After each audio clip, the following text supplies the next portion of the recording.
Hey, hey, hey, Assalamualaikum warahmatullahi wabarakatuh. Selamat datang kembali di channel Kuliah-Kuliahan, ruang pelarian di mana kalian bisa belajar banyak hal.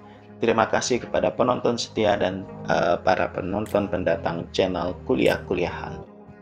Di video kali ini, kembali kita masuk di kelanjutan segmen pengantar akuntansi. Jika sebelumnya kita sudah membahas tentang laporan keuangan seperti apa menyusunnya step by step dari proses penjurnalan, buku besar, neraca saldo, sampailah menjadi produk akhir yaitu laporan keuangan. Nah, sekarang kita akan mengenal perusahaan atau jenis perusahaan yang akan dan wajib untuk menyusun laporan keuangan. Nah, kira-kira ada dua jenis perusahaan itu, ada perusahaan dagang, perusahaan jasa, dan manufaktur. Nah, kira-kira seperti apa penjelasannya? Mari kita simak bersama-sama.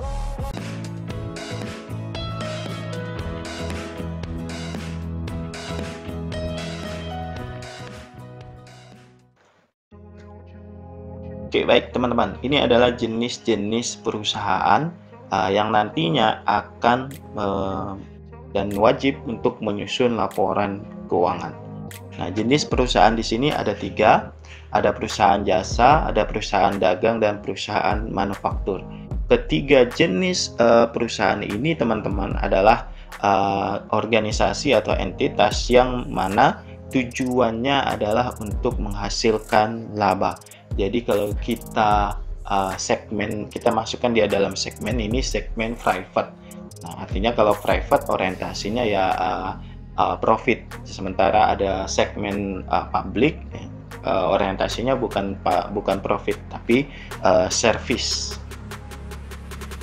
Nah, jenis dan aktivitas perusahaan ini kira-kira yang membedakannya apa dari ketiga jenis perusahaan ini antara perusahaan jasa, dagang, dan manufaktur.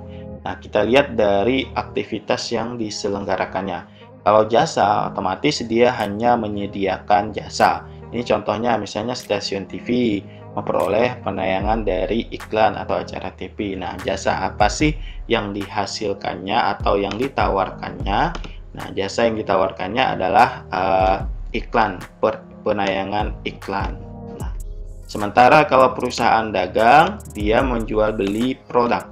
Nah, ada barang dagangannya, misalnya jual toko, jual beli buku untuk kita beli buku untuk dijual kembali, atau misalnya kayak minimarket yang banyak bertebaran. Nah, itu kan satu di antara jenis perusahaan dagang. Ada juga nih yang ketiga, perusahaan manufaktur. Nah, kalau manufaktur ini aktivitasnya adalah memproduksi kemudian menjual produknya.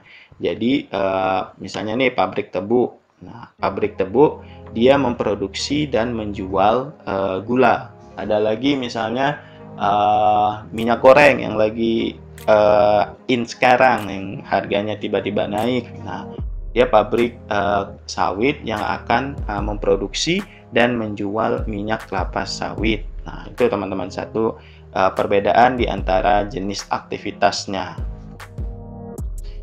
Baik, kita bahas satu-satu ya. Pertama, dari segi perusahaan jasa dulu nih. Perusahaan jasa, output yang disediakannya apa? Dia invisible, artinya tidak dapat dilihat. Tidak ada produk yang bisa kita pegang atau terlihat oleh mata, tapi itu terasa. Nah, kemudian dari perspektif akuntansi, hubungan antara biaya dan pendapatan relatif tidak mudah ditentukan. Nah, output yang disediakan tidak dapat dilihat dan tidak dapat disimpan. Artinya maksudnya di sini dari segi pengukuran, misalnya harga pokok penjualannya itu kira-kira berapa sih. Nah, kalau kita jual jasa tuh itu yang agak sulit untuk dalam menentukannya. Sementara dari perspektif akuntansi, hubungan antara biaya dan pendapatan itu tidak mudah untuk ditentukan. Tadi dari segi misalnya kita menentukan harga pokok penjualan, kira-kira jasa yang kita tawarkan ini selayaknya kita tawarkan dengan harga berapa ya. Nah, itu agak sulit dalam proses penentuannya. Nah, contohnya di sini teman-teman, perusahaan penyewaan kendaraan. Kan kita dikasih jasa tuh sewa mobil. Nah, Kemudian bank memberi jasa berupa fasilitas simpan pinjam, atau kantor akuntan publik dalam memberi jasa berupa pengembangan sistem maupun pemeriksaan laporan keuangan. Nah, ada juga bengkel. Nah, dalam proses pemeliharaan maupun perbaikan kendaraan. Selanjutnya adalah perusahaan dagang. Nah, kalau perusahaan jasa tadi produk akhirnya itu tidak terlihat, beda dengan perusahaan dagang ini. Kegiatannya ini membeli dan menjual barang dagangan tanpa merubah bentuk. Artinya bentuk fisiknya ada. Misalnya nih, saya beli katakanlah saya itu jualan snack. Nah, saya beli snack itu, kemudian saya jual lagi tanpa saya merubah bentuknya. Artinya di sini misalnya kalau saya beli harga 700, nanti akan saya jual ya kurang lebih 1000 atau 1500 misalnya. Terdapat umumnya terdapat persediaan. Kenapa? Karena tidak semua barang yang kita jual itu siap atau cepat terjual. Nah, biasanya juga orang yang perusahaan dagang ini ada sistem semacam perhitungan persediaan kapan kita akan beli lagi. Nah, itu sehingga otomatis untuk barang dagangan atau perusahaan dagang ini akan ada persediaan. Sementara dari perspektif akuntansinya, teman-teman, terdapat hubungan yang jelas antara biaya dan pendapatan, antara biaya bentuk ngumpul BD dan pendapatan dari penjualan BD. Jadi gampang sekali. Misalnya tadi saya beli per snack itu 700 per bungkus. Nah, akan mudah sekali saya akan menentukan berapa kira-kira harga jualnya. Misalnya ketika saya hitung harga belinya 700, saya hitung juga ongkos kirimnya, lalu saya rata-ratakan, dapatlah harga misalnya 1000 kalau saya mau untung sebesar katakanlah 30%. Nah, seperti itu teman-teman. Contohnya apa? Di sini toko buku membeli buku dari penerbit, kemudian menjualnya lagi kepada para pembeli. Dan minimarket nih yang banyak yang menjamur di kita nih.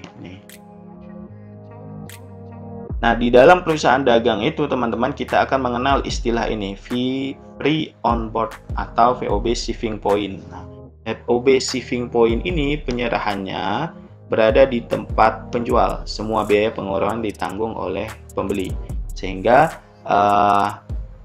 yang menanggung biaya di sini adalah pembeli. Makanya kita sebut dengan free on board atau FOB saving point. Di sini ada seller, ownership pass to buyer here, public carrier, dan buyer. Istilah yang kedua adalah free on board destination.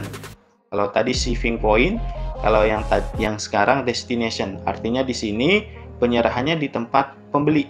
Jadi barangnya kita antar, sehingga pengiriman itu ditanggung oleh penjual. Kelihatan bedanya di posisi sini teman-teman. Nah, oke, coba kita balik lagi ya. Nah, ini ketika saving point ini barangnya diambil di tempat penjual. Nah, sehingga ketika sampai kepada warung atau toko kita, nah biayanya menjadi tanggung jawab kita atau tanggung jawab pembeli. Bedanya di sini. Nah, kalau destination kita melakukannya itu penyerahan barang di tempat kita. Misalnya di toko saya, otomatis untuk mengirim di sini ini menjadi tanggung jawab penjual. Nah, ini terkait dengan ketentuan tentang penjualan kredit di perusahaan dagang ini teman-teman, karena tidak semua juga akan membeli barang dan membayarnya secara tunai. Nah, ada juga nih yang akan membayar secara kredit. Nah, ini istilah yang harus kita ketahui teman-teman. Ini kalau kita baca 2/10 N30, artinya pembeli akan mendapat diskon sebesar 2% dalam waktu kalau dia membayarnya dalam waktu 10 hari kerja. Nah, batas bayarnya kapan? Batas bayarnya itu 30 hari kerja. Batas waktu pelunasannya adalah end of month. Gitu teman-teman. Oke, demikian teman-teman penjelasan saya kali ini. Mudah-mudahan bisa menjawab keingintahuan dari teman-teman semuanya. Sampai bertemu lagi di video-video saya selanjutnya. Jangan lupa like, komen, dan subscribe, serta share agar yang lain bisa tahu.